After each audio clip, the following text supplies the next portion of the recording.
কবর আছে। এই কবরটি কিছুদিন আগে এখানে একজনের লাশ দাফন করা হয়েছিল। সেই কবরটি আজকে আবার খুঁড়ে সে মাটি সরিয়ে ফেলা হয়েছে।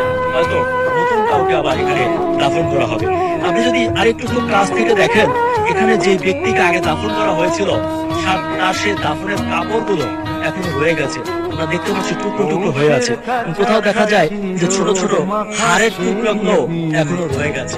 বরখত কিছুক্ষণ আগেই এই কবরকে এভাবে পরিষ্কার করেছে। অনেকে কথা বলে যে দাফনের কাপড় পচে যাওয়ার আগে শরীর শেষ হয়ে যায়।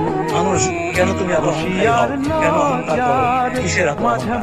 এই কবরগুলো দেখলে মানুষের অহংকার হতো কিছুটা হলেও কমতে পারে। দর্শক মণ্ডলী, এই পৃথিবীতে যারা অহংকার করে, দুর্নীতি করে, লুটপাট করে, অন্যের হক মেরে খায়, কোটি কোটি টাকার দুর্নীতি করে সেই টাকা বিদেশে পাচার করে, আমার মনে হয় এসব মানুষগুলো কখনো কবরস্থানে আসে না।